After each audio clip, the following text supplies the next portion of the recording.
Liverpool Biennial was founded in 1998 by four people: James Morse, Brian Biggs, Lewis Biggs, and Jane Rankin Reed.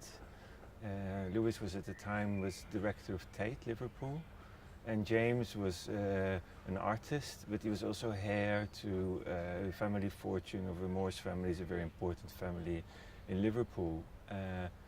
And James really wanted to do something for the city. He didn't want to give money to an institution. He wanted to sort of create something new that would make Liverpool a better place for artists to live and work. And that was really his dream.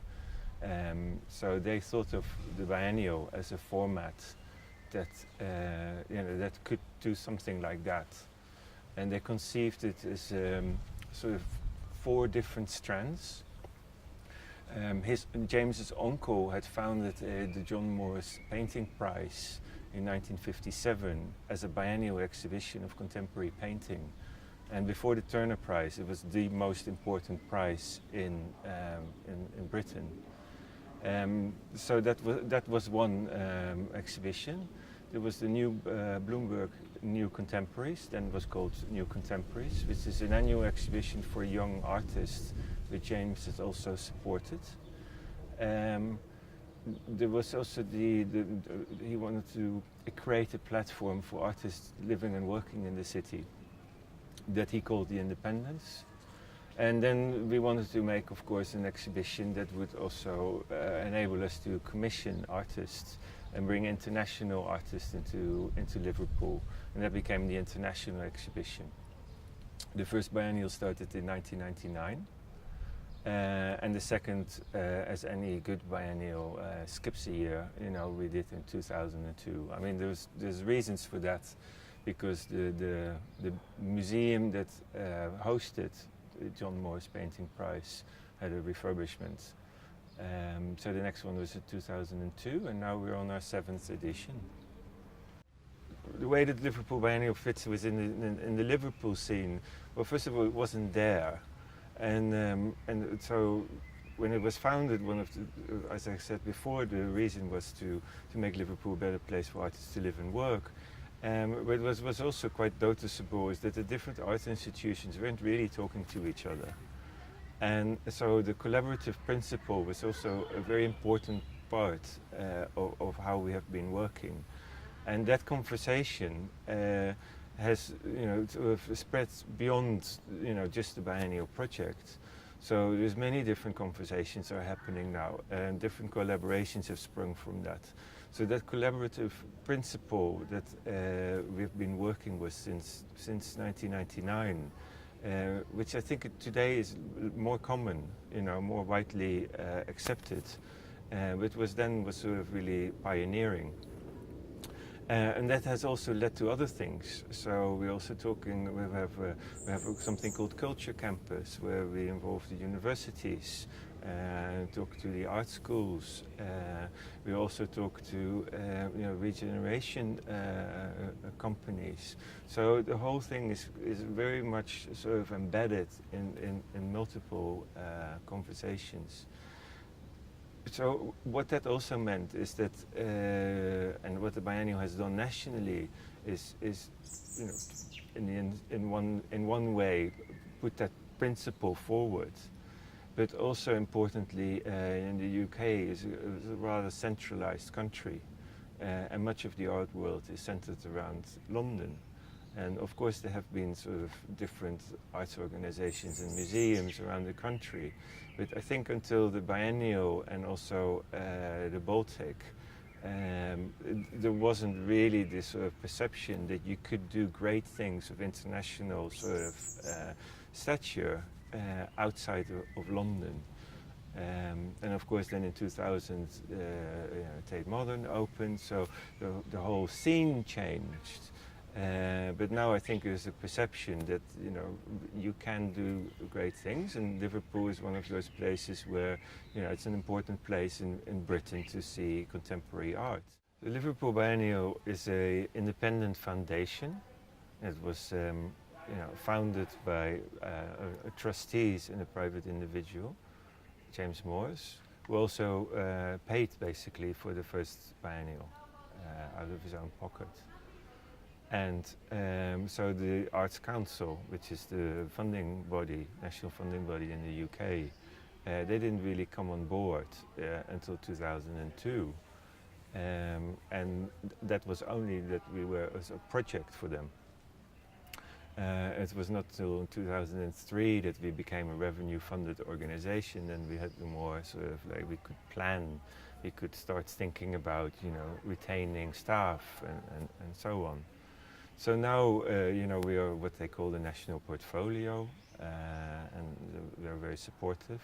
It's a completely different situation. We have a budget of about, I think for the Biennale budget is about 2.5 million.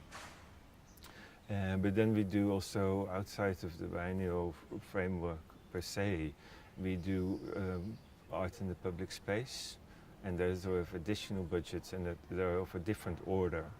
So in the last biennial cycle, we had something like 5.3 million.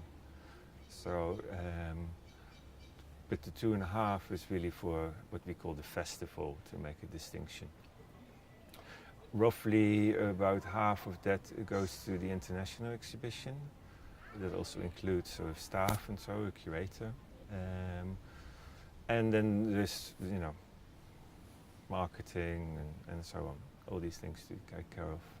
So the Arts Council is our principal funder, and also the city, Liverpool City Council. We also received European funding through what was called the Regional Development Agency. They have been really important in promoting culture and supporting us, also because they see great prospect for, of course, for cultural tourism in the city. So it's not without that interest. Unfortunately, they don't exist anymore because the current government has gotten rid of that body. So that's an interesting sort of, you know, we had 3 sort of main sort of channels of funding. At the moment we have 2. So that's something that we're thinking about for the future. That's sort of the roughly how the budget is composed. And then there's, you know, many trusts and foundations and foreign governments and so that have been extremely supportive over the years. So the biennial we have done from when I joined, since when I joined in 2001, we started to do audience research. And I think it's really important to have some understanding of who comes to see your exhibition, what motivates them. You know, there's a lot of assumptions, but you try to find a sort of a more solid underpinning to your you know, assumptions and beliefs. I think it's very good. And but on the other hand, that was also motivated by the way that our sponsors, you know, want us to validate, you know, how we spend the money, which is largely based on how many visitors we attract. So this has been a growing argument in Britain that, you know, the arts are largely seen as part of the creative industries or part of cultural tourism. And, you know, whoever you talk to who runs a major institution has to show who comes to their venues, who comes to their events, how long they are in the city, how much they spend in the city, etc. And actually the multiplier effect, you know, the sort of say the pound spent on art and then the pound spent by the visitors of art is really phenomenal. It's, you know, it's up to sort of like a count of 5 or 7 even. So for every pound you spent on art from the public purse, you know, 5 to 7 pounds flows back into hotels, into cafes, etc. And of course there's a biennial that is free. You know, we don't, all our exhibitions do free. We feel that everybody should be able to go and see art. It's really important to sort of be able to show that, you know, there is that that other sort of benefit. And there's an organization that the city has called into being called the Mercy Partnership, who does this every 2 years. And they tell us that in the last biennial we had about 650,000 visitors, which is enormous, with 825,000 visits, and that we have a predominantly young audience, between 30 and up unto 40 years old, but skewed to 20s and 30s. And this is interesting too, because when you then talk to other people and they see that, that is interesting to them. One of the things that the Biennial is different from the arts organizations that are based in Liverpool, we don't have a building.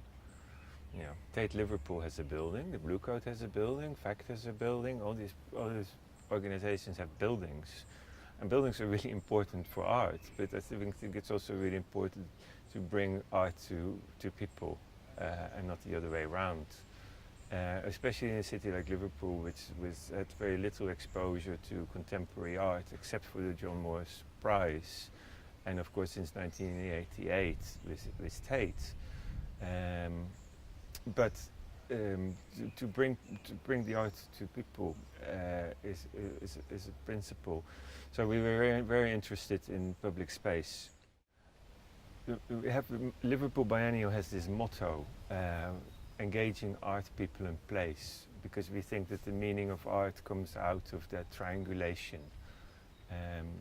Only when there is a meaningful conversation between these three elements, I think that art acquires a meaning for people to experience it. If it doesn't resonate with the place in which it is shown, or it has no connection with the urgencies or the feelings or the preoccupations of the people who live in that place, I think we're missing a trick.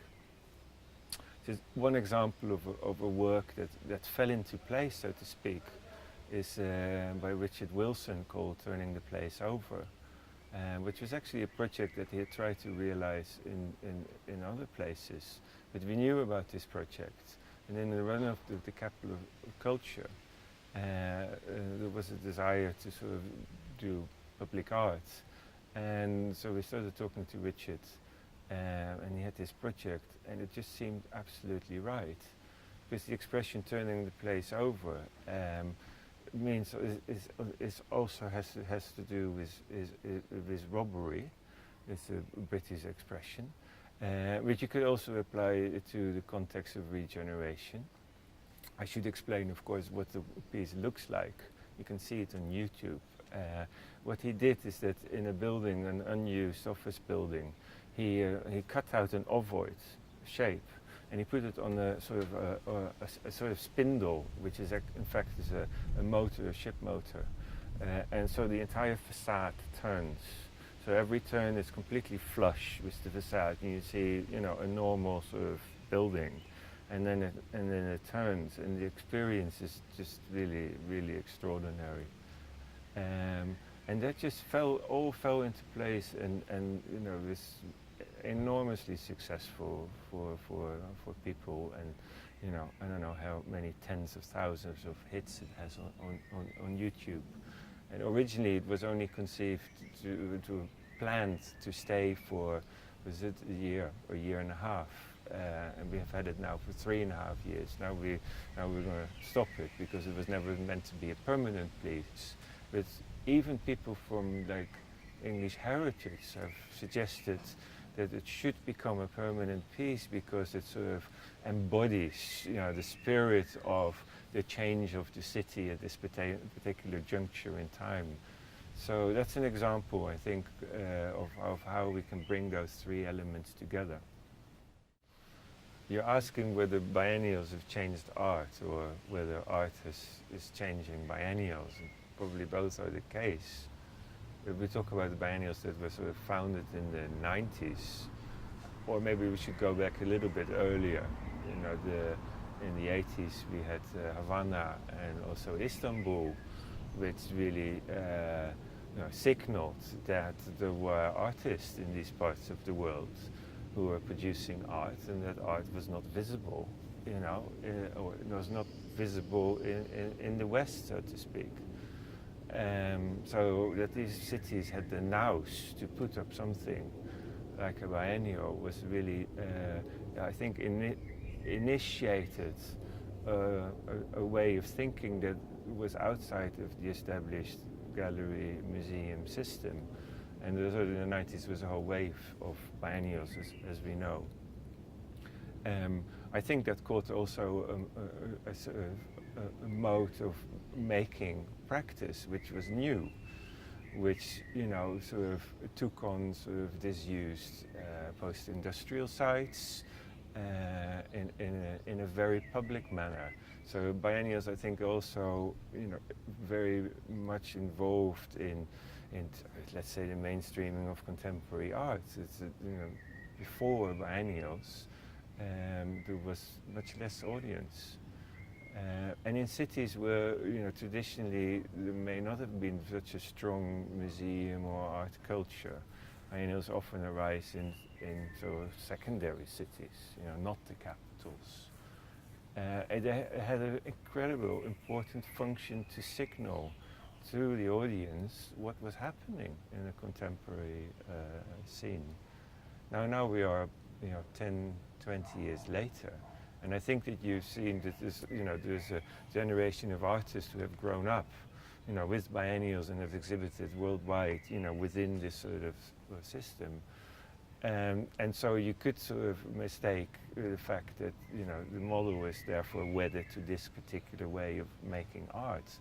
I don't think that's the case. I think that biennials are, for me, is a unique structure because there's an appointment in time in a particular city. And actually beyond that, one is free. There's no building to fill. I mean, some biennials have chosen to wed themselves to a building, but in a sense, the word biennial only means that there is an appointment in time. So I think we can reinvent ourselves and find new modes. And of course, that's a challenge, because both for funders and audiences, they also are, expecting certain kind of things. And, visibility is a big thing, of course, that one has to answer to. But I think that biennials are incredibly important in the spectrum of possibilities of presenting and making and producing and thinking. It's, I think, also very important that the thinking aspects, biennials, that are uniquely wedded to the idea of globalization and have given space to a much wider range of voices and perspectives than was common previously. You're asking about how biennials can continue to be relevant and how they can sort of reinvent themselves. And I was struck by this critique of biennials that there would be too many of them. And I find that quite an odd one, because I haven't really heard anybody sort of complaining about, there's too many galleries in London, or, there's building too many museums in here or there. And I mean, there's many more museums are being built at the moment than the biennials grown. So it's interesting that biennials are being picked out, and I sometimes wonder why that is. And maybe one explanation is that it has a very particular relationship to both event and continuity. Biennials are events, and they disappear from the scene and then return 2 years later. So on one hand, they're uniquely sort of optimistic, because they promise that they will be there again in 2 years. But of course, they are at they're sort of at an angle to collections and museums, because they don't preserve. And since a lot of art until in the 20th century and before had to do with the idea that you would make something and it would stay. And that idea has shifted. But I think, the greatest possibility I think that biennials have is that they can capture some of that ephemerality, that something that passes.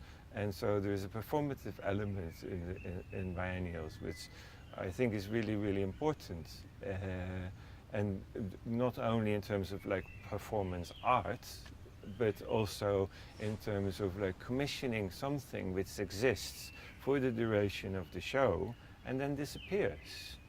And I think that that sort of that experience can live on in the minds of people without having having recourse to the object that sort of generated that experience.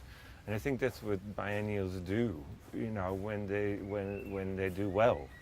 And they really pose a very alternative modes of having a relationship to art, which is not tied to that institution. And so it also has I think, problematic, and I think most of this critique comes out of art history, that art history has a problem with that, because how does it fit in that genealogy that comes from so long past. So I think that, plus the idea that they're sort of institutionally fairly light, no? They don't need huge staff. They don't need a huge infrastructure. So you can set them up in places where there is no contemporary art infrastructure, where there's a desire to sort of produce art, to show art, to do something, to seek communication with the rest of the world, because I think this is what it is all about. In many cases it's about, we exist, we want to talk to you, we want to relate, we want to sort of have this conversation. And so, biennials are relatively simple, relatively simple to produce in that way. You can start them, and also you can then, you're not wedded to the formula. If you feel that the last one was sort of like working in some ways but not in others, you change it for the next time. So you can change it, and so it's where you can sort of continue to be there, to be experimental. And I think biennials in a sense have a responsibility to sort of seek that experiment continuously. They can sort of remain relevant, and it's up to each biennial to sort of define how they want to sort of fill in that relevance. But, that is, I think, is the beauty of the format.